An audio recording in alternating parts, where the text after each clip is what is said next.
오늘은 세상에서 세상으로라는 제목으로 말씀을 전하려고 합니다. 원래 생각했던 제목은 좀 길었습니다. 세상에서 부르셔서 세상으로 보내심을 받은 제자들. 상당히 길죠. 주보에 다 실릴 것 같지도 않고 너무 길 것 같아서 세상에서 세상으로 이렇게 줄였습니다. 하나님께서는 저와 여러분을 세상에서 부르셔서 하나님의 자녀 삼으셨고, 특별히 신약 복음서의 관점 속에서 보면 우리를 그리스도의 제자로 삼아 주셨다라는 것입니다. 그래서 우리가 오늘 이렇게 예배하며 하나님이 주시는 은혜와 복을 누리며 살아갈 수 있다라는 거죠. 그런데 은혜 받는 것으로 끝나서는 안 됩니다. 우리가 이 예배의 자리에서 놀라운 은혜를 누려야 되지만 우리 주님은 그 받은 은혜를 가지고 세상으로 우리의 삶의 자리로 돌아가서 제자답게 살라라고 말씀을 하신다라는 거죠. 그저 종교란에 기독교인이라고 표시하는 그런 삶이 아니라 우리의 삶의 중심이 그리스도가 되어지는, 그리하여서 사람들이 볼 때 저 사람은 정말 그리스도인이구나, 저 사람은 정말로 예수를 따르는 사람이구나라는 그러한 이야기를 들을 수 있는 영향력 있는 삶을 살기를 원하신다라는 것입니다. 저는 가끔 그런 이야기를 듣습니다. 목사님, 성경에는 성령님의 능력, 권능에 대해서 말씀을 하시는데 저는 잘 모르겠습니다. 저는 삶 가운데 성령의 권능이 무엇인지를 잘 모르겠습니다. 혹시 그러한 고민과 신앙의 어떤 질문을 갖고 계신 분들이 계신가요? 그렇다면 이렇게 보십시오. 예수의 제자로 살기를 결단하고 예수의 제자답게 살 수 있기를 애쓰고 애쓰시다 보면 예수의 영이신 성령께서 우리를 도우시고 지혜를 주시고 권능으로 함께하여 주실 것을 꼭 기억하시기를 바랍니다. 성령의 권능을 누리는 삶은 다른 것이 아닙니다.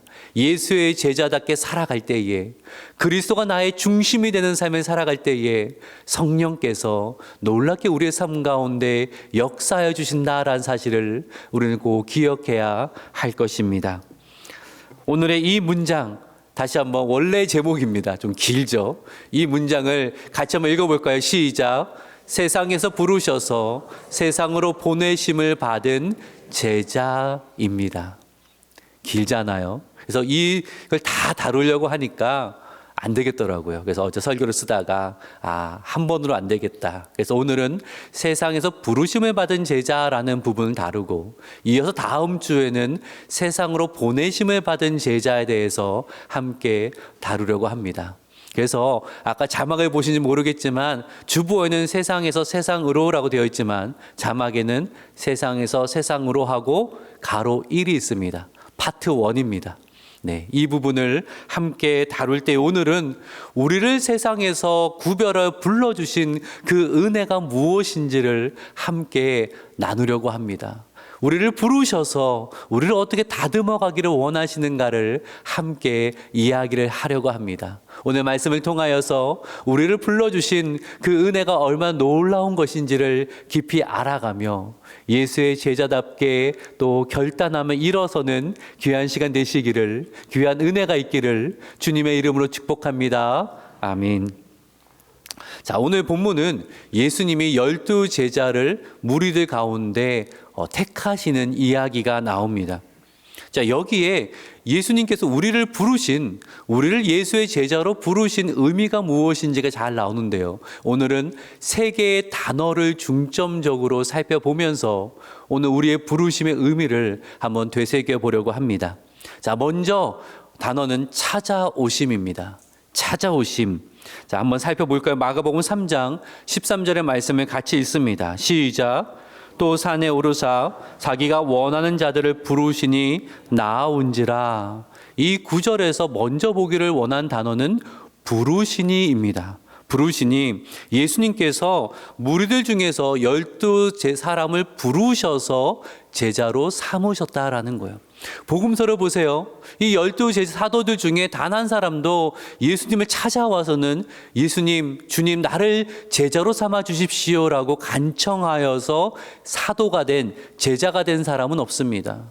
하나같이 예수님이 찾아가셔서 나를 따르라라고 말씀하시면서 제자로 불러 주셨다라는 거죠. 이와 같은 방식은 당시로서는 매우 파격적인 방식이었습니다. 예수님 시대의 선생, 랍비라 부르잖아요. 랍비는 제자를 부르지 않았습니다. 랍비의 제자가 되는 것은 당시 최고의 영예였습니다. 마치 우리가 오늘날 좋은 명문대에 진학하여서 좋은 교수 밑에서 공부를 하는 것이 또한 명예가 되어지고 또 그것이 좋은 삶의 밑거름이 되어지는 것처럼 당시에도 좋은 랍비 밑에서 제자로서 살아간다는 것은 아주 성공이 보장되어진 사람들에게 영예를 얻는 길이었단 말이에요. 그렇기 때문에 다들 랍비의 제자가 되고 싶어 했습니다.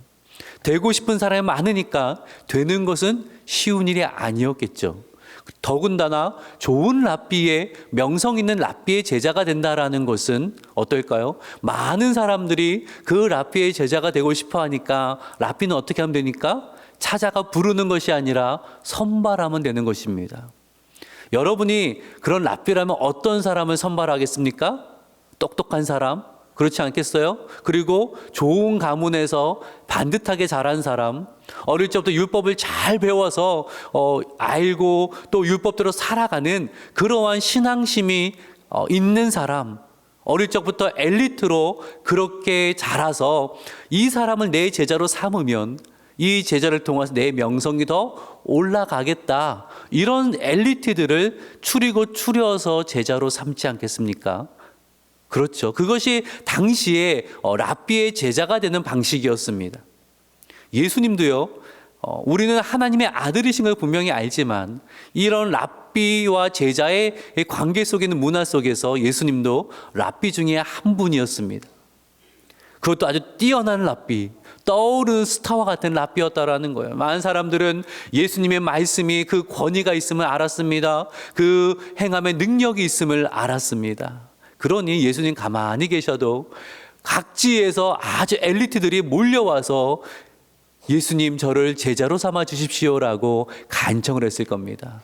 그러면요, 예수님은 가만히 앉아 계시다가 가장 똑똑한 사람, 가장 선한 사람, 가장 영향력 있는 사람, 이렇게 아주 괜찮은 사람들만 선발하여서 제자로 삼을 수 있었다라는 거예요. 그런데 예수님은 그렇게 하지 않으시고 어떻게 하셨어요? 찾아가셔서 제자로 부르셨다. 이것을 우리에게 보여줍니다. 기독교가 말하는 진리와 다른 종교가 말하는 진리 가운데 어찌 보면 유사한 것들도 있어 보이지만 결정적으로 다른 몇 가지가 있습니다. 그 중에 하나가 무엇이냐면 기독교가 말하는 진리 중에 하나는 신이 사람을 찾아오셨다라는 것입니다. 다른 종교들은 어떠합니까? 사람이 신을 찾아가는 겁니다. 사람이 신을 찾아가는 방법을 제시합니다. 특별한 지식을 통하여서, 방법을 통하여서 어떻게 하면 사람이 신을 찾아갈 수 있는가를 제시하고 그를 통하여서 구원과 축복이라는 선물을 얻어내라라고 이야기를 한다라는 거예요. 고대 사회를 보면요, 고대 사회 여러 종교 중에 공통점은 헌신입니다. 옆 사람이 비둘기를 잡아서 제물로 드렸어요. 그럼 나는 양을 잡아야겠다. 근데 옆에 사람은 보니까 저 사람은 양 한 마리 드렸으면 나는 한 양 100마리 드려야겠다. 딱 보니 나는 소를 드려야겠다. 그럼 나에게 더 관심을 가지실 것이다. 그러다가 나아간 게 뭐냐면 그럼 나는 아들을 드리겠다. 최고의 헌신을 하겠다. 그러면 신이 나를 주목하고 나에게 큰 축복을 주겠다라는 것이 고대 사회의 이 종교의 공통적인 이야기였습니다. 그래서 고대 사회는 아들을 제물로 드리는 그러한 이야기가 많이 있었다라는 거예요. 오늘날에도 여러 종교하는 이야기를 보면 무엇을 중시 여깁니까? 당신이 구원을 받으려면 당신은 이런 헌신을 해야 됩니다. 이러한 노력을 해야 됩니다. 멀리 있지 않은 저 이단의 이야기를 보면 14만 4천에 들기 위해서는 당신은 이런 헌신을 해야 됩니다. 가만히 있으면 당신은 그 수에 들지 못합니다. 이렇게 성도들을 채찍질합니다. 근데 기독교는 전혀 다른 이야기를 하고 있습니다. 사람이 신을 찾아가는 것은 불가능합니다. 신이 사람을 찾아오신 겁니다. 그 이야기를 하는 거예요. 여러분, 천지창조 이야기를 잘 보세요. 무엇을 설명합니까? 하나님이 6일 동안, 엿새 동안 이 모든 것을 창조하시고 사람을 만드셨습니다.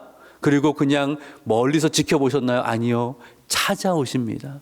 찾아오셔서 동산을 거니시면서 사람과 교제를 하신 이야기가 나와 있잖아요. 하나님이 아브라함을 부르신 이야기를 보세요. 아브라함은 그저 우르에서 이방신이 가득한 그 땅에서 살아가고 있을 때에 하나님이 아브라함을 찾아가셔서 말씀하시기를 내가 너에게 큰 민족 되게 하겠다. 내가 너로 복이 되게 하겠다. 비전 주시고 나를 따르라라고 말씀하신 거잖아요.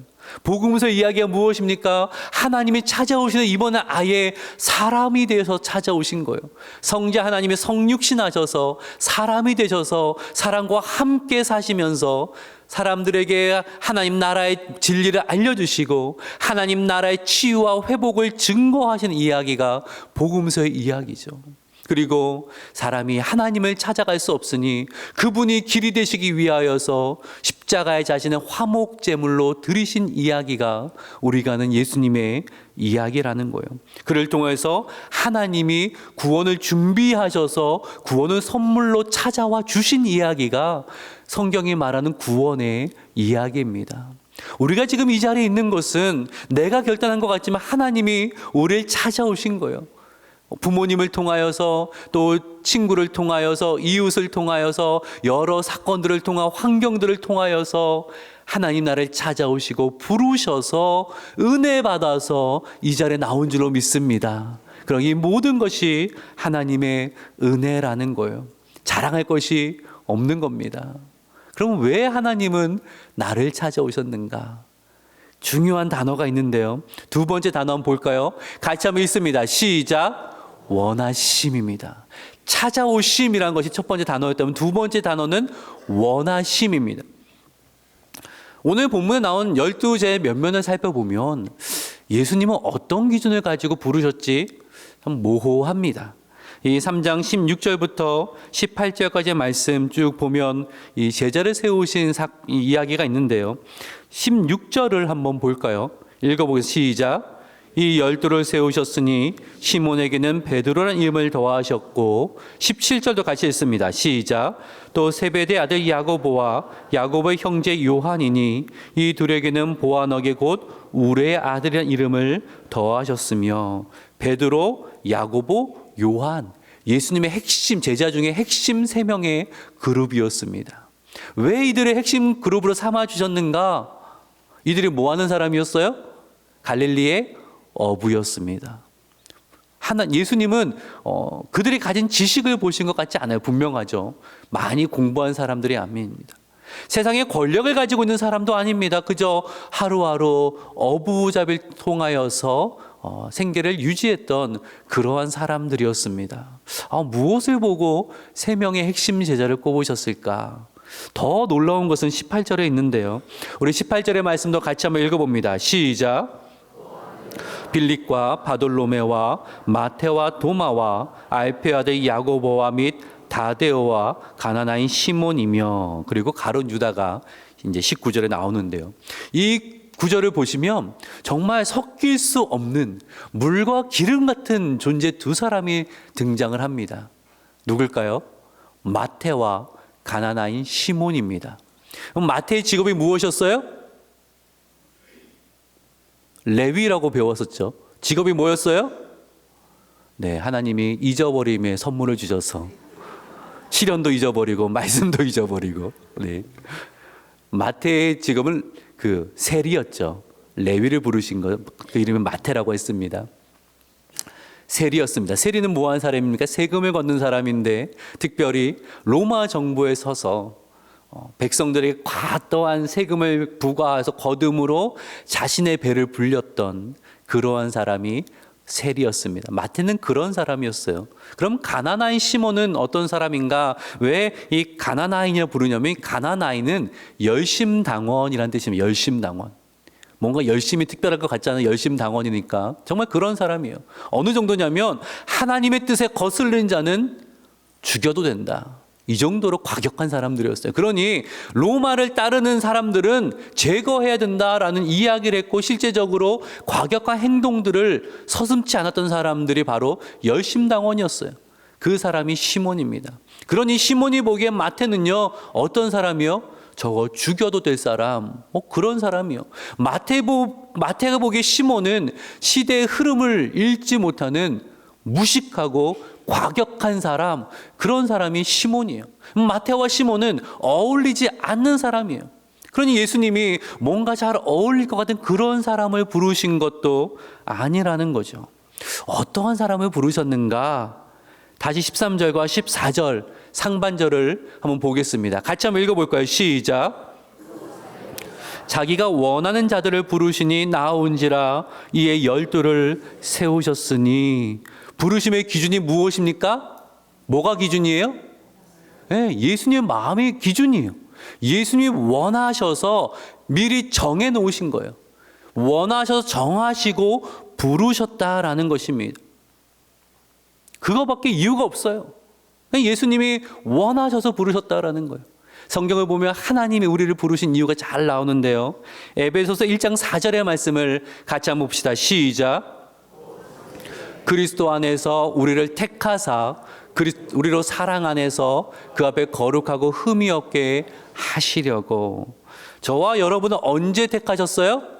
창세 전에 택하셨다라는 거예요. 여기서 강조하는 바가 무엇입니까? 우리가 존재하기도 전에 우리를 택하셨다라는 거예요. 우리의 무엇을 보고 야, 저 사람은 좀 나에게 도움이 될 만하겠다, 이래서 택하지 않으셨다라는 거예요. 우리의 선함이나 능력이나 의로움이 기준이었다면 우리 중에 그 하나님의 기준을 통과할 사람이 누가 있겠습니까? 그렇죠? 하나님, 나는 선하지 않습니까? 나는 의롭지 않습니까? 나는 하나님 나라에 도움되지 않겠습니까? 그러니 나를 택하여 주십시오라고 그렇게 이야기할 수 있는 그런 사람이 우리에게 누가 있겠습니까? 우리가 구원받음은 하나님 나를 미리 택하셨기 때문이에요. 왜 택하셨는가? 에베소서 1장 5절 말씀도 한번 볼게요. 왜 택하셨는가? 같이 읽습니다. 시작. 우리를 예정하사 예수 그리스도로 말미암아 자기의 아들들이 되게 하셨으니. 우리를 왜 미리 예정하셨대요? 왜 택하셨대요? 앞에 뭐라고 나옵니까? 그 기쁘신 뜻대로. 왜 우리를 택하셨어요? 우리를 기뻐하시기 때문이라는 것입니다. 우리를 원하시기 때문이라는 거예요. 사랑하는 여러분, 기억하십시오. 저와 여러분은 하나님이 기뻐하시고 하나님이 원하시는 한 사람 한 사람이라는 거예요. 그 증거가 무엇입니까? 예수 그리스도의 십자가예요. 우리를 얼마나 원하시는지, 우리를 얼마나 기뻐하시는지 독생자 예수 그리스도를 십자가에 내어놓기를 주저하지 않으시고 아끼지 아니하시고 내어주셨다라고 성경 우리에게 말씀하고 있다라는 거예요. 그래서 사랑하는 여러분, 세상의 잣대로만 자신을 평가하지 마십시오. 예수님의 12제자 보세요. 세상은 그들을 많이 배우지 못한 어부라고 평가했습니다. 죄인이라고 평가했습니다. 과격분자라고만 평가를 했습니다. 하지만 예수님은 어떻게 평가했습니까? 이 사람들은 내가 원하고 내가 기뻐하는 사람들이다 라고 말씀하셨다라는 거예요. 내 생명을 내어주기가 전혀 아깝지 않을 만큼 그렇게 기뻐하고 원하는 사람들이다, 이렇게 평가를 하셨다라는 거죠. 최근에 한 집사님, 저희 교회 분은 아니고요, 서울에 사시는 한 집사님의 이런 이야기를 들었습니다. 이분은요, 소위 세상 말로 잘 나가는 분이셨어요. 이제 옷을 파셨는데 그냥 옷이 아니라 한 벌에 몇백만 원 이상 하는 아주 명품 옷을 팔던 분이에요. 그러니 얼마나 잘 사셨는지 알 수 있잖아요. 그런데 코로나를 이렇게 거치면서 사업이 계속 이렇게 주저앉은 거예요. 그리고 세상 말로 완전 망했어요. 완전 망해. 그래서 지금 뭐 하시냐면 김밥집에서 김밥 많은 일을 하고 계신다라는 거예요. 그렇게 몇백만 원짜리 그 이상 되는 옷을 가지고 그 옷을 팔던 사람이 김밥을 말고 있으니 얼마나 자신이 한심하고 딱하게 여겨졌겠습니까?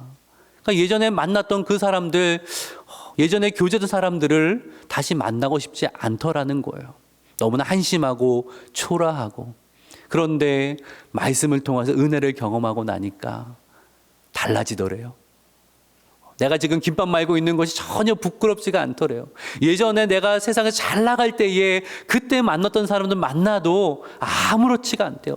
당당하대요. 이유는 하나라는 거예요. 나는 하나님의 소중한 사람입니다. 나는 하나님의 기뻐하는 사람입니다. 그 사실을 깨닫고 나니까 내가 지금 삶의 환경이 어떠하든지 간에 당당하고 자신 있게 사람들을 만나며 그 모든 일들을 감당한다라는 귀한 말씀을 들었습니다. 사랑하는 여러분, 여러분은 하나님이 원하시고 기뻐하시는 사람인 줄로 믿으시기를 바랍니다. 스바냐 3장 17절 이렇게 말씀합니다. 같이 한번 읽어볼까요? 시작. 여호와가 너의 가운데 계시니 그는 구원을 베푸실 전능자이시라.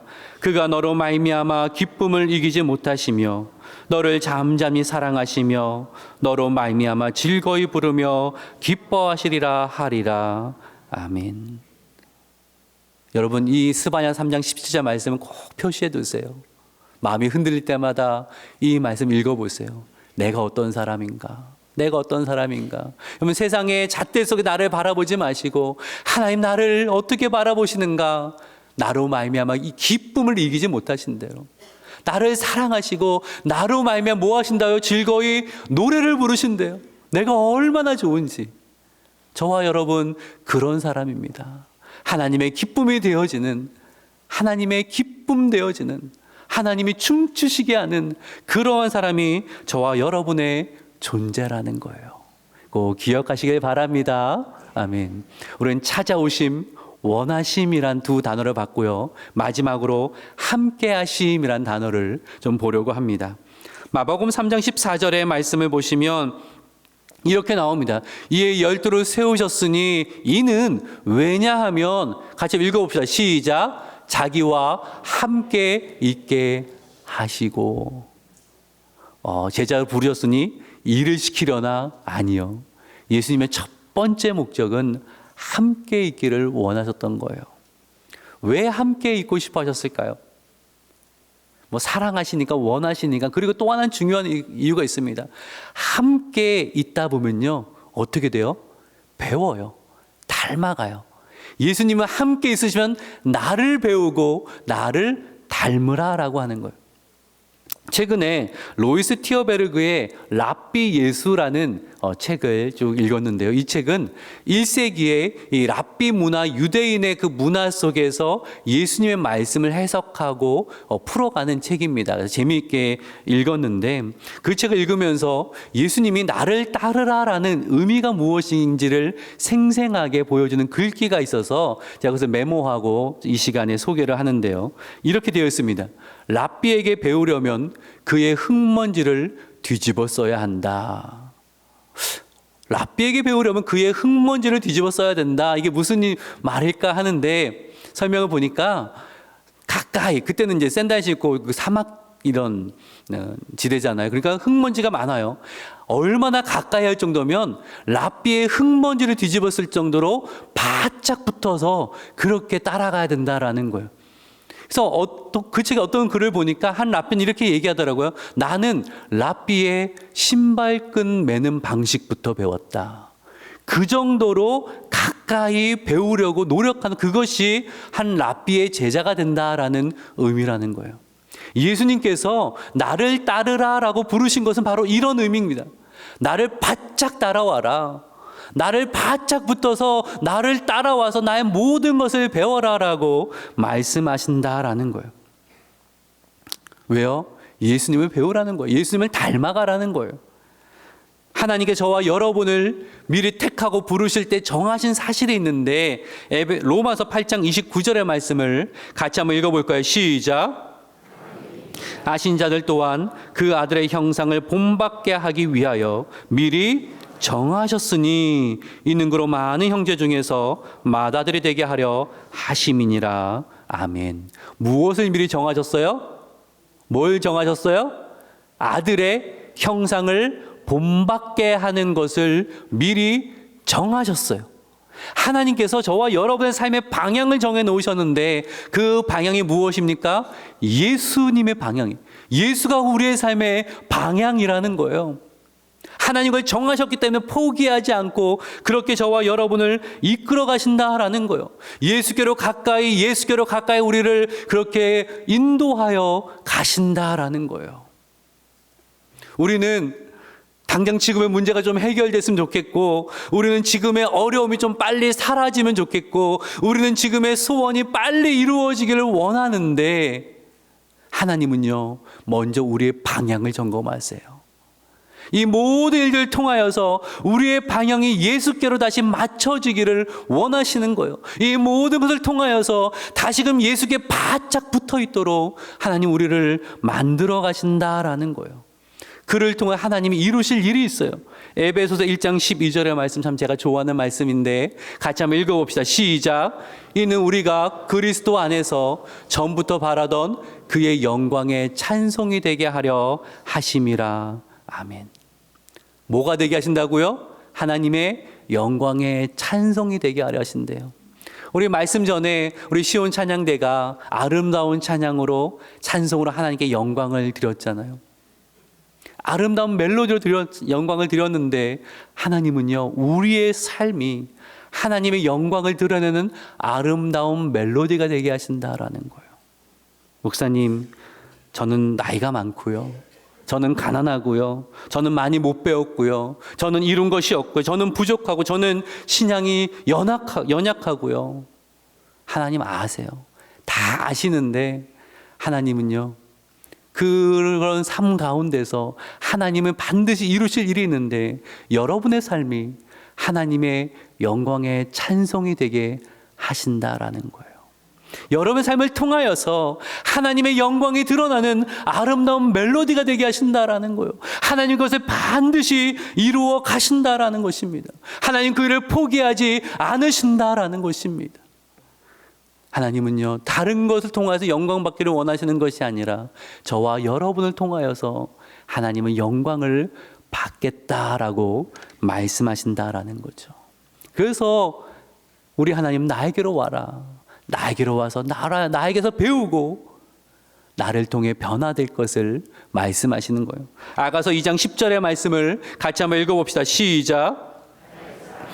내게 말하여 이르기를 나의 사랑 내 어여쁜 자여 일어나서 함께 가자. 하나님 우리에게 이렇게 말씀하시는 거예요. 나의 사랑 내 어여쁜 자야 일어나서 함께 가자. 어디로요?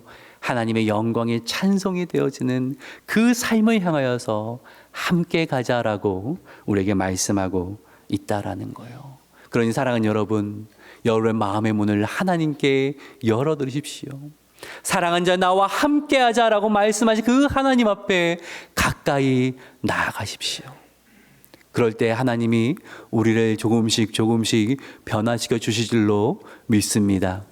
저는 지난 주간 제자훈련 지도자 세미나를 한 주간 다녀왔습니다. 여러 일정이 있었으면 다 비워두고 한 주간 중심을 두고 그렇게 다녀왔는데요. 이유가 있습니다. 제 목회의 중심은 저는 제자훈련이 그 중심에 있어야 된다라고 굳게 믿고 또 그것을 준비하고 나아가는 사람입니다.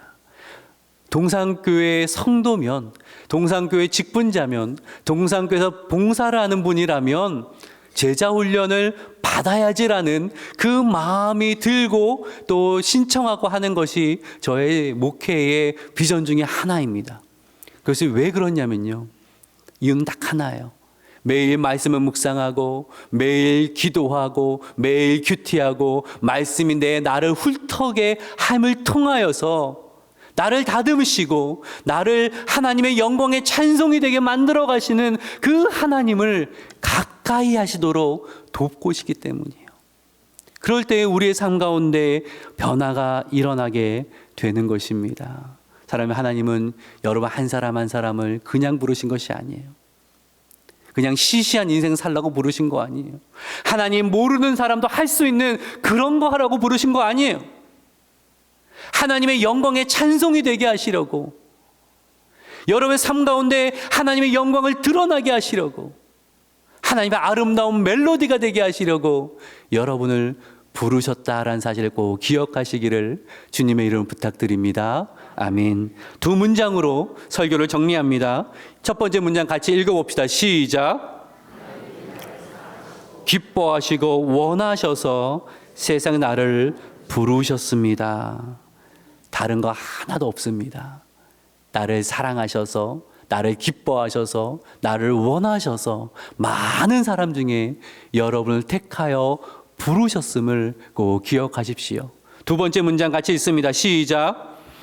나와 함께 하시기 위해 세상에서 나를 부르셨습니다. 하나님 나와 함께 하고 싶으세요. 함께 하고 싶으세요. 자꾸 근데 우리가 자꾸 다른 거를 바라보죠. 혹시 예배 시간이 너무나 오랜만에 하나님을 바라보는 시간이 되고 있지는 않습니까? 매일의 삶 가운데 사랑하는 자여, 내 어여쁜 자여, 나와 함께 하자라고 말씀하시는 그 하나님의 말씀을 들으시기를 바랍니다. 매일의 삶 가운데 하나님을 가까이 하시며 매일의 삶 가운데 나를 만지시고 나를 다듬어 가시는 그 하나님의 손길을 경험하게 되시기를 주님의 이름으로 부탁드립니다. 그리하여서 하나님의 영광의 찬송이 되는 그 날을 바라보며 함께 믿음의 길을, 제자의 길을 걸어가시기를 주님의 이름으로 축복합니다. 아멘. 기도합니다.